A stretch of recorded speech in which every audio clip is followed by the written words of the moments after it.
So hey there, I am Shivai and you are on movie explained in Hindi by Shivai। तो दोस्तों आज जिस movie को हम एक्सप्लेन करने जा रहे हैं उसका नाम है मिनीज फर्स्ट टाइम, जो कि रिलीज हुई थी ईयर 2006 में। और आज की इस मूवी में देखोगे आप एक ऐसी प्रो कन्या को जो अपने पिताजी के साथ ही टपाटप कर लेती है, और वो ये सब कब क्यों कहा कैसे किस तरह और किस किस पोजीशन में करती है ये सब आप आज की इस मूवी में देखने वाले हो। तो चलिए ज्यादा देर न करते हुए हम मूवी का एक्सप्लेनेशन स्टार्ट करते हैं। परंतु दोस्तों उससे पहले आपको बता दूं कि अगर आप ऐसे सेंसिटिव कंटेंट नहीं झेल पाते हो और आप इन्हें दिल दिमाग गुर्दे फेफड़े किडनी इत्यादि में ले लेते हो तो प्लीज इस मूवी को यहीं पर स्किप कर दीजिएगा, क्योंकि हमारा उद्देश्य मूवी को एक्सप्लेन करना है, ना कि आपकी भावनाओं के लेमड़े लगाना है। खैर चलिए मूवी की एक्सप्लेनेशन स्टार्ट करते हैं। पर उससे पहले दोस्तों अभी तक हमारे सेकंड चैनल को सब्सक्राइब नहीं किया है तो प्लीज सब्सक्राइब कर लीजिएगा, लिंक नीचे डिस्क्रिप्शन में दिया हुआ है। तो मूवी स्टार्ट होती है और हमें दिखाया जाता है कि एक बर्थडे पार्टी चल रही है जो कि ऑर्गेनाइज की है एक लेडी ने। दोस्तों इनका नाम है रसगुल्ली और इन्होंने ये बर्थडे पार्टी अपनी ही बेटी के लिए, जिसका नाम पिचकारी है, उसके लिए अरेंज की है। और यहाँ पर हम रसगुल्ली के बारे में थोड़ा सा आपको ज्ञान दे दें कि एक्चुअल में ये कभी एक एक्ट्रेस हुआ करती थी और इसी बीच इन्होंने किसी के साथ टपाटप कर लिया, जिस वजह से इनका भटूरा निकल आया और उस भटूरे को संभालने वाला इनके पास से गायब हो गया, जिस वजह से इन्होंने एक बहुत ही रिच पर्सन से शादी करके उसके भटूरे को इनके नाम कर दिया। और वो जो भटूरा है आज उसका ही बर्थडे है। और भाई साहब भटूरा तो कतई प्रो लेवल वाला है, क्योंकि हम देखते हैं जैसे ही बर्थडे केक आता है तो वो भटूरी अर्थात अपनी पिचकारी उस केक के अंदर से निकलती है, वो भी बिल्कुल नंगी पुंगी। और दोस्तों यहाँ पर हमें समझ में आता है कि एक्चुअल में वो भटूरी अपनी मॉम से कितना ज्यादा नफरत करती है और उसने ये सब कुछ अपनी मॉम की बेइज्जती करने के लिए किया था, क्योंकि वो अपनी मॉम को बिल्कुल भी पसंद नहीं करती। और उसका रीजन तो आप जानते ही हो कि उसकी मॉम बहुत ज्यादा ग्रीडी टाइप की वुमेन है। खैर फिलहाल इस समय भटूरे का जो ओनर है अर्थात अपनी पिचकारी के पिताजी जो है उनका नाम है कंपट। इनके बारे में भी थोड़ा सा ज्ञान ले लीजिए।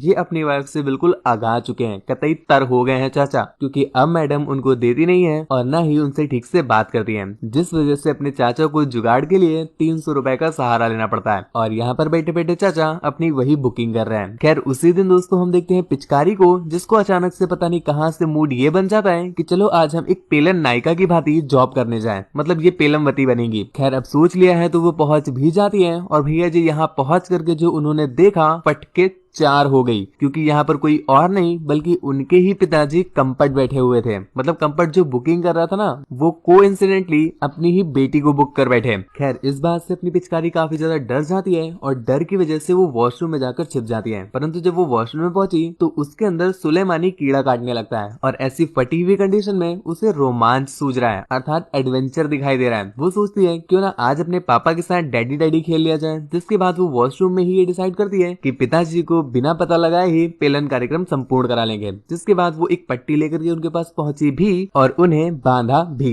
जिसके बाद हम देखते हैं इनका ये आंख में चोली पेलन कार्यक्रम स्टार्ट हो जाता है और कहते ही अपने चाचा को भी कोई दिक्कत नहीं थी, क्योंकि मिल तो छेद ही रहा है ना, भले आंखें बंद क्यों ना हो। खैर इसके बाद उनका पेलन कार्यक्रम स्टार्ट हो जाता है और कुछ सेकंड के बाद बूंदाबांदी हो जाती है। अब जब बूंदाबांदी हो गई है तो पिचकारी का क्या ही काम, इसलिए वो वहां से 9 to 11 होने के लिए निकल जाती है। और वो सोच रही थी कि शायद पिताजी को पता ही नहीं चला कि आज उनकी पिचकारी कहां रंग खेल गई। परंतु दोस्तों हो गई गलती से मिस्टेक, क्योंकि यहाँ पर उनके पिताजी उन्हें पार्किंग लॉट में मिल जाते हैं और वो पहचान जाते हैं कि ये तो अपनी ही पिचकारी थी और उन्होंने पिचकारी को ही अपनी पिचकारी दे दी, जिस वजह से उन्हें काफी ज्यादा रिग्रेट होता है और वो उससे बिना कुछ बात किए ही वहां से चले जाते हैं, क्योंकि उन्होंने जो किया उस बात का उन्हें काफी ज्यादा रिग्रेट हो रहा था। खैर ऐसे करते करते कुछ दिन बीत जाते हैं और इस बीच हम देख पा रहे हैं कि जो पिताजी हैं वो अपनी बेटी से नजरें तक नहीं मिला पा रहे और इसी चलते एक दिन वो किसी तरह से हिम्मत करते हुए पहुंचते हैं अपनी बिटिया के पास और यहाँ पर उससे कहते हैं कि बिटिया तुम भूल जाओ उस रात जो भी हुआ, मुझे बिल्कुल भी नहीं पता था कि तुम हो वो, वरना मैं तो तुम्हें कभी ना पेलता। यहाँ पर दूसरी तरफ हम देखते हैं अपनी पिचकारी को, जिसे उस रात को काफी ज्यादा मजा आया था और वो अपने पिताजी से एक बार फिर से रिपीट करने को कहती है। और ये सुनकर के चच्चा भी चढ़ गए चांद पे, जिसके बाद उन्होंने ये शायरी सुनाई। तो चलो बाबू जो हुआ उसे एक बार फिर से दोहराएं, मुन्नू बड़ा प्यासा बैठा है उसे गहरे समंदर से मिलाएं, अब तो रूम भी अपना ही है चलो थोड़े पैसे बचाएं और इसी बात पे मुन्नू को गहरे समंदर के गोते लगवाएं। अब तो ये लिख दिया तुम्हारे नाम किसी को नहीं पेलेगा सिर्फ तुम्हारे सिवाय, अब तो बस तुम ही बन गई हो इसकी मचलता का उपाय, अब तुम कर दो इसको शांत ऊपर नीचे दाएं बाएं, जिससे हमको भी हिलाने में थोड़ी राहत मिल जाए। खैर इस शायरी के बाद उनका पेलन कार्यक्रम स्टार्ट हो जाता है। मतलब कलयुग देख रहे हो तुम, यहाँ हट्टे कट्टे गबरू जवान लॉन्डो की गर्लफ्रेंड नहीं बन रही है और चाचा वहाँ मलाई चाट रहे हैं। घोर अन्याय अन्याय कर रही हैं कन्याएं। खैर आप सिंगल हो या कमिटेड हमें नीचे कमेंट करके जरूर बताना ताकि हम ये जान पाए और आपके लिए वैसा ही कंटेंट पोस्ट कर सके। खैर यहाँ पर उनका पेलन कार्यक्रम तो हो जाता है, परंतु बाबू ये तो तुम भी जानते हो कि एक बार अगर पानी लग गया तो संभलना मुश्किल हो जाता है। ठीक ऐसा ही हुआ अपने कंपट के साथ, क्योंकि यहाँ पर उसे अब पानी लग चुका है तो इनका ये जो पेलन कार्यक्रम का सफर है ना ये चलना स्टार्ट हो जाता है और कतई रुकता ही नहीं है। दिन में जब भी कहीं मिल जाए, जहाँ कहीं मिल जाए, जैसे कहीं मिल जाए, जिस तरह मिल जाए, ये वहीं पर वहां पर वैसे ही पेलना चाटना पूछना खाना स्टार्ट कर देते हैं। और इसी चलते एक दिन जब ये चाटा पूछी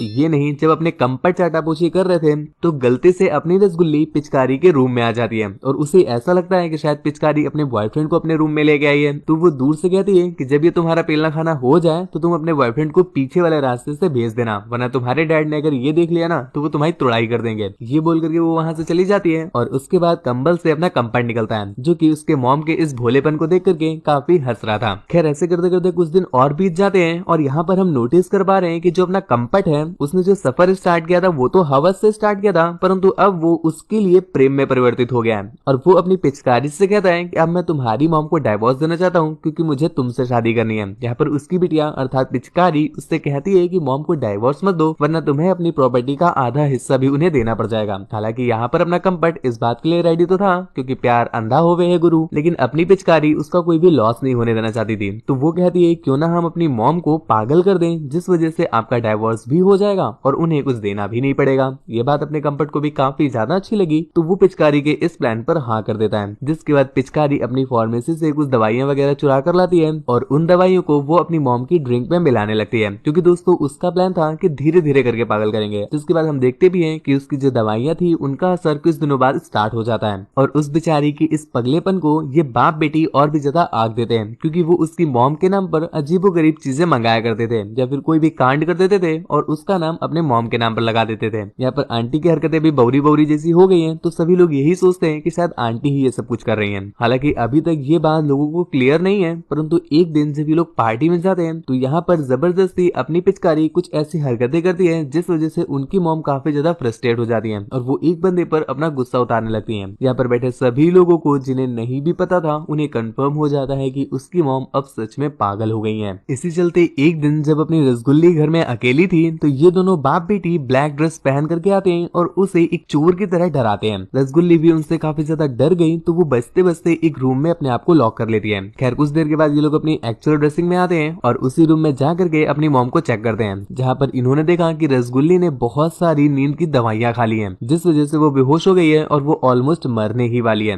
हालांकि अपना कंपट यहाँ पर देव मानुस निकला क्योंकि वो कहता है कि जल्दी से लो हॉस्पिटल में फोन करके इसको एडमिट कराया जाए, परंतु जो अपनी पिचकारी थी उसने तो हद ही कर दी। वो कहती है इसे बचाना क्यों, इसे तो मारते हैं तभी तो अपना काम हो पाएगा। जिसके बाद वो लोग उसे एक कार में बंद कर देते हैं और साइलेंसर को भी ब्लॉक कर देते हैं, जिस वजह से कार में बहुत ज्यादा धुआं हो गया और उसकी मौत हो गई। कुछ देर बाद पुलिस भी आती है और ये लोग अपना टिकटॉक वाली एक्टिंग करते हैं जिससे कोई इन पर शक ना करे। खैर बाकी के सभी लोग उसकी इस टिकटॉक वाली एक्टिंग को रियल समझ भी लेते हैं, परंतु वहाँ पर एक छद्दर लौंडा था जो कि बिल्कुल मानने का नाम ही नहीं ले रहा था। एक्चुअल में ये एक डिटेक्टिव है और वो उन दोनों बाप बेटी पर शक कर रहा है और करे भी क्यों ना, तूतिया जो ठहरे ये दोनों कौन सी ऐसी बैल औरत होगी जिसको मरना होगा तो पहले वो नींद की गोलियां खाएगी और फिर खुद को एक कार में बंद कर लेगी, जिस वजह से वो लौंडा इन पर शक करने लगता है। खैर सबूत ना होने की वजह से वो कुछ उखाड़ तो पाते नहीं और उन्हें छोड़ देते हैं। और अब जब आंटी रही नहीं है तो ये दोनों ठीक उसी तरह से आजाद हो जाते हैं जैसे क्लास से टीचर के जाने के बाद बच्चे आजाद हो जाते हैं। मतलब अब ये कुछ भी कहीं भी कैसे भी किसी तरह भी करने में बिल्कुल भी नहीं हिचकिचाते हैं। इसी चलते एक दिन चाचा जब अपनी बिटिया के साथ एक स्विमिंग पूल में एंजॉय कर रहे थे तभी उनका एक पड़ोसी वहां पर आ जाता है और जो उन्हें ऐसे देख भी लेता है। हालांकि ये दोनों भी उसे देख लेते हैं परंतु कुछ कहते नहीं। यहाँ पर दूसरी तरफ हम देखते हैं उस लड़का को जो कि बिल्कुल शांत बैठे के मूड बना है। मर्डर के बाद से वो इन्वेस्टिगेशन में बिल्कुल इसी तरह लग गए हैं जैसे मानो खुद की बुआ हो उनकी, और इसी चलते वो एक दिन आकर के इनसे पूछताछ भी करता है परंतु उसे खास कुछ हासिल नहीं हुआ। जिसके बाद कुछ दिन और बीत जाते हैं और एक दिन दोस्तों हम देखते हैं कि जो अपना कंपट है वो जब ऑफिस में बैठा होता है तो उसे कुछ फोटोग्राफ्स आती हैं जो कि उसी दिन स्विमिंग पूल में चिनरप्पन वाली फोटोग्राफ्स थी